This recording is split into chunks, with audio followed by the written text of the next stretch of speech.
Rangka pemikiran tempurung tahun 50-an, maka tidak mampu kita bebas.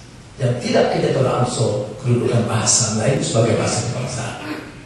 Tetapi kalau kita menguasai dengan baik, ingatlah, bacalah semua hikayat Hang Tuah. Apakah latihan Hang Tuah?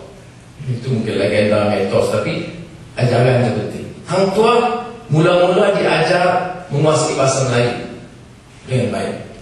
Itu jadi Laksamana. Ini menjadi penguasaan bahasa leceh semua. Tahu putih tak berapa Melayu tak berapa masalah. Hang Tuah dilatih pertama bahasa Melayu dalam hikayat Hang Tuah. Kemudian barulah bahasa-bahasa lain. Disebut itu bahasa Cina, bahasa Siap, bahasa Klik, satu istilah dalam hikayat Hang Tuah. Dan 11 bahasa salah saya. Tapi mula bahasa Melayu. Dalam hikayat Musyabullah, Stanford Raffles tanya Musyabullah mengenai pelajaran di Melaka. Munshi membawa jumpa dengan Lebay Abdul Razak, seorang guru di Melaka. Nama dia Lebay Abdul Razak. Apa yang kamu ajar? Dia pertama, dia tahulah bahasa asas bahasa Melayu. Kemudian bahasa Arab dan Al-Quran. Kalau menguasai bahasa Quran itu harus dibuat bahasa Arab. Itu Melaka ratusan tahun dulu. Lepas itu bahasa Siap. Lepas itu ada, karena kosmopolitan rakyat di Melaka, bahasa-bahasa lain berkaitan. Saudara, hari itu dah 400-500 tahun dulu telah diselesaikan. Dan saya pikir harus kita maju ke depan. Dan kita timbulkan hal-hal yang memecah belahkan kita, yang rugi rakyat di bawah.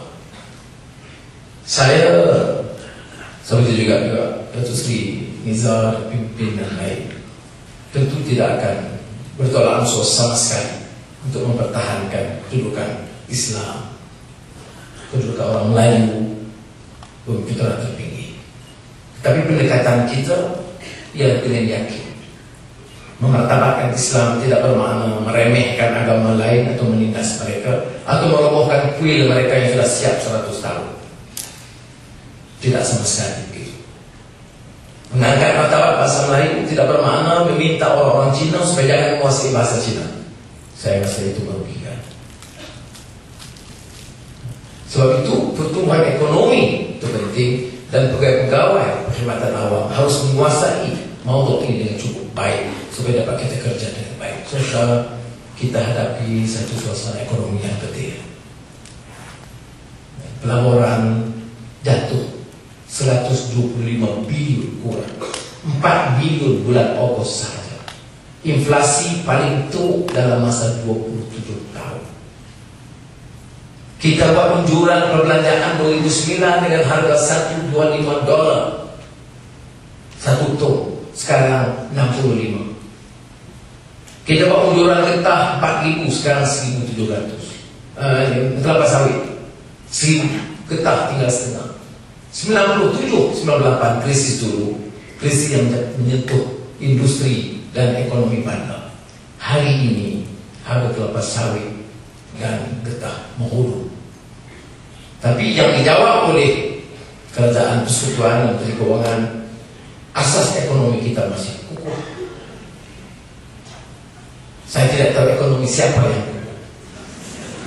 Yang saya tahu ekonomi negara dan ekonomi rakyat itu boleh lemah. Lebih baik kita terima dengan realiti yang ada sekarang dan kita menjalani perubahan. Dan untuk itu kita memerlukan sokongan yang padu, kerjasama dan dukungan yang kuat di kalangan pegawai di semua peringkat. Sekali lagi ucap terima kasih kepada Menteri Besar dan Datuk Seri dan Datuk Dr. Nur Rahman, Sesekretari. Assalamualaikum warahmatullahi wabarakatuh.